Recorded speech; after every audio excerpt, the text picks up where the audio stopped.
We find ourselves in a world turned upside down, rollercoasters of emotions, as well as new challenges and concerns in the context of social isolation and confinement.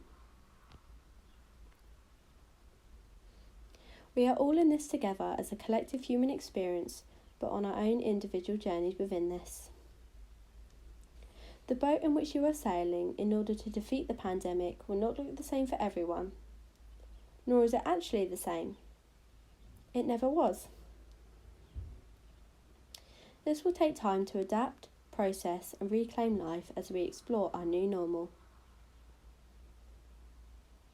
Many people are in forced quarantine for an indefinite amount of time, in and away from home. There are numerous adverse psychological impacts of quarantine. These include emotional disturbance, anxiety, worry, stress, depression, trauma, difficulty sleeping, irritability, and anger. Mass social isolation may intensify mental health difficulties for some. It is important not to pathologise symptoms as we are experiencing normal emotional responses to unusual situations. When we have little power and control and uncertainty is high, we need to feel empowered to cope with life in isolation by identifying effective strategies that we can take to deal with the psychological demands. One source of evidence is from individuals and groups that choose to go and live and work in isolated, confined and extreme settings, like astronauts. Although the physical context is different to our domestic one, the psychosocial stresses are likely to be similar to the demands faced over the coming months. We share the need to adapt to unusual conditions, to stay well physically and emotionally, to cope with emotions, a sense of threat, danger, uncertainty and loss, to cope with boredom, to strengthen mood and motivation, the need to tolerate being in close proximity to a small number of other people whilst being separated from other friends and family, and to cope with stress. People in extreme environments can often thrive in isolation and confinement, using strategies to adapt to and withstand stress, maintain performance, health and well-being.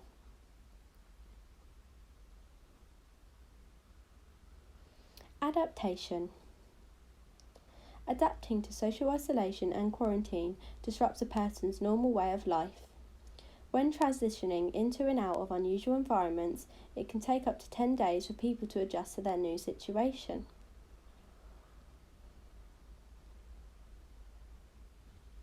Knowing and being aware is helpful. This allows people to look ahead to a time when things will gradually improve as the conditions become more normalised.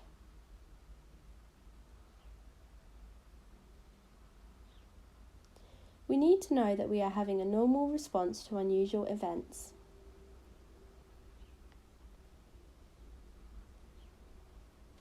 Establish a routine. This facilitates a sense of control and helps reduce anxiety by building a consistent structure into each day. This applies to basic needs including eating, drinking, sleeping, creativity, exercise, nature, and relaxation. Threat, danger and uncertainty. The uncertainty of not knowing what lies ahead, especially in times of adversity, can lead to feelings of overwhelming stress, anxiety, panic, fear and uncontrollable worry. Many people may be experiencing these symptoms for the first time, or they may be all too familiar. The emotions are normal human responses and can be useful and managed. People often detach emotionally from the situation and focus on thinking rationally about the actual risks faced and what can be done to minimise those risks. This focus helps to provide some perspective and reduce feelings of threat. At the same time, people in extreme environments try not to dwell on uncertain threats and events and threats that they cannot control.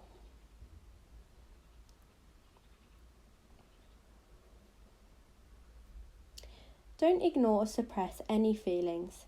There is no right or wrong way to be feeling, and our feelings can oscillate hour by hour, day by day. Emotional intolerance is a cultural norm and very much part of the old war mentality. In this modern war, this is an opportunity to learn about our emotions.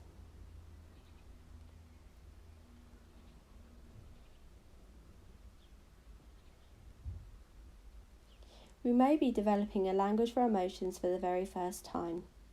We must allow emotional acknowledgement, label our emotions, validate, normalise and accept human emotional responses, process and release your emotions, and take time to pause, comfort and relax.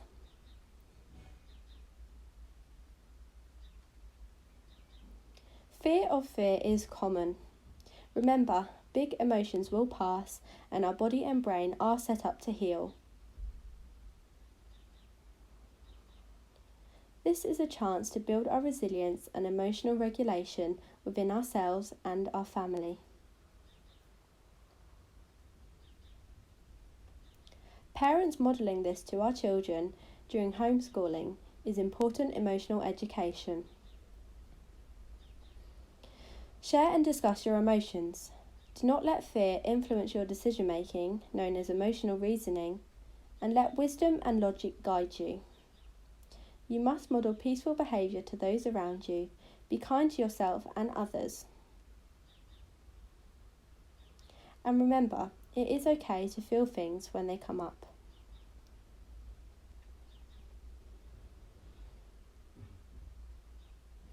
Be careful of unhelpful emotional regulation strategies, such as emotional eating, self-harm, or an increase in addictive obsessive compulsive behaviours.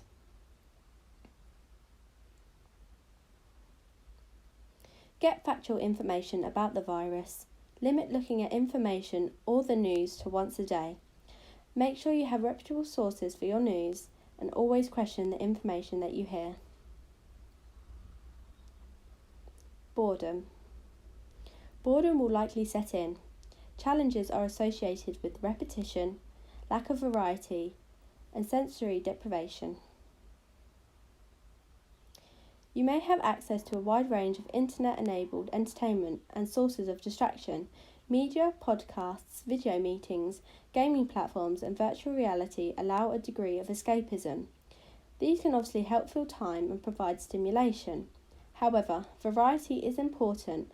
It might also be helpful to engage in other creative pursuits and hobbies that can be done on your own, away from screens and especially away from social media.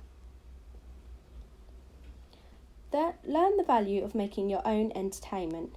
You can read books, listen to music, play card games, and cook food.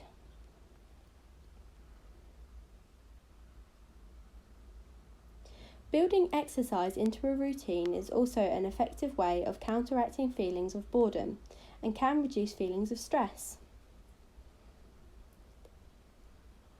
In conditions of sensory deprivation, little external stimulation and limited access to outside resources, shifting focus internally and using techniques such as self-talk, visualization, breathing practices, and meditation can be helpful. These techniques can be used to create a sense of personal control when other aspects of the environment cannot be changed.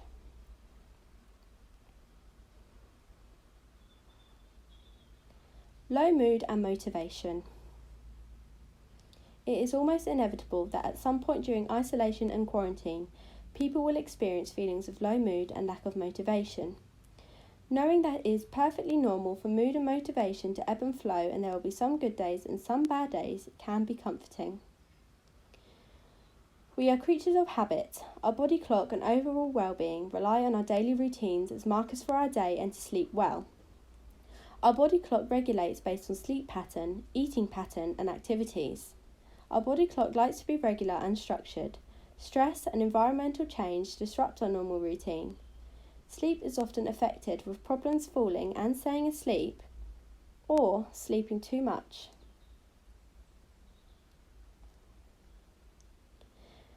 The best thing to do right now is to keep to routine as much as possible to keep functioning.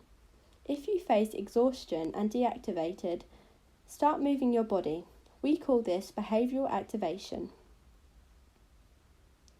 Keep a regular routine for you and your family, starting with a time to wake and go to bed and meal times.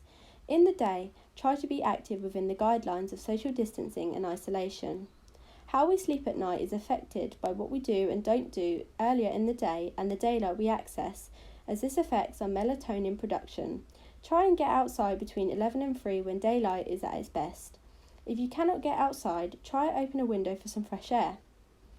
Even if you do not feel like eating, try for your immune system. A healthy diet can help.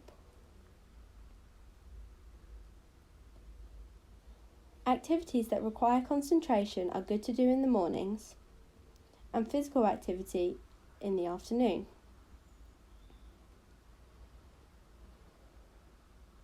This situation can make it hard to do the usual activities and things we enjoy.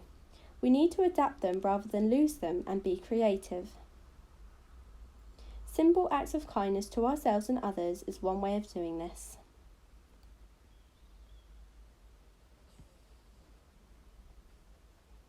We still need a routine and a visual timetable, including necessary tasks. This can include housework, social contact, fun, activities that give us a sense of achievement, exercise, creativity, and relaxation. Keep up hobbies and interests. If we feel overwhelmed by things we are feeling or the things we need to deal with, it can be tempting to put off things that we need to do. If we begin to reduce or stop doing our routine and necessary things, it can give us short-term relief from pressure, but in the long term, it can negatively affect our mood.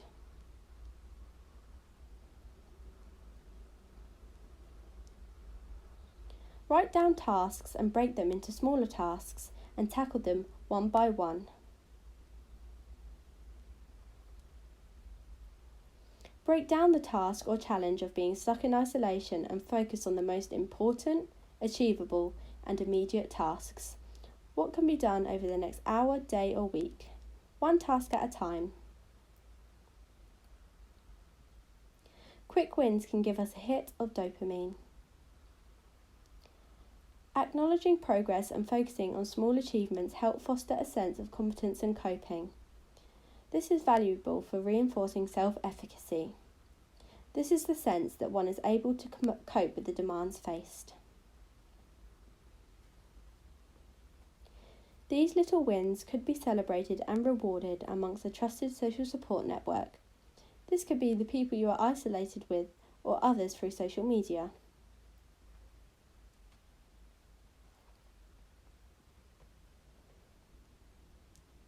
Having or finding a sense of purpose is likely to be helpful during the isolation and quarantine period.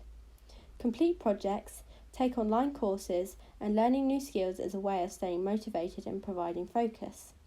Those who work from home may find this a valuable source of focus and goal-directed pursuits during quarantine. Otherwise, finding a passion project to dedicate time to may help those in isolation to keep spirits up. We may feel pressure to be productive. Be kind to yourself and strive for a balance of activity and rest. Keeping a journal and journaling experiences is a way of processing thoughts, including frustrations and worries, offering a route to express our feelings. This can help people process their experience and create a sense of order in what otherwise can feel like a chaotic time. Social proximity and separation. Being in isolated, confined settings and in close proximity with the same people for long periods of time can be stressful.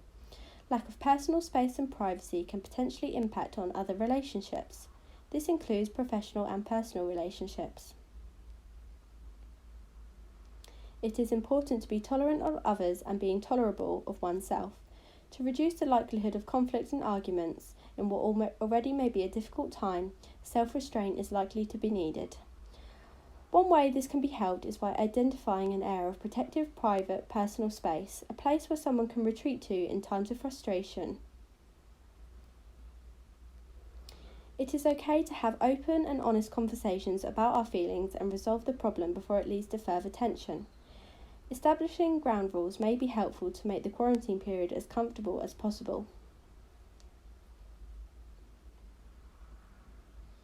Being separated from family and friends during isolation and quarantine may be difficult. Messaging and video platforms allow connections to be maintained. Although such contact with others can be powerful and foster social connection, it can sometimes have negative impacts. Expectation management and letting people know, for example, when it is most convenient to video call. Call content can also impact upon mood and morale. It is useful to think about what sort of topics you would and would not like to discuss. The same goes for the content you see and post on social media sites. Using mute options can be helpful to control what is seen and when.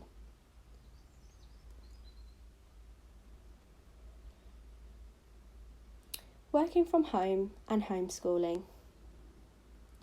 Juggling multiple roles emphasise the importance of setting up the practical environment, and you must be careful of overworking.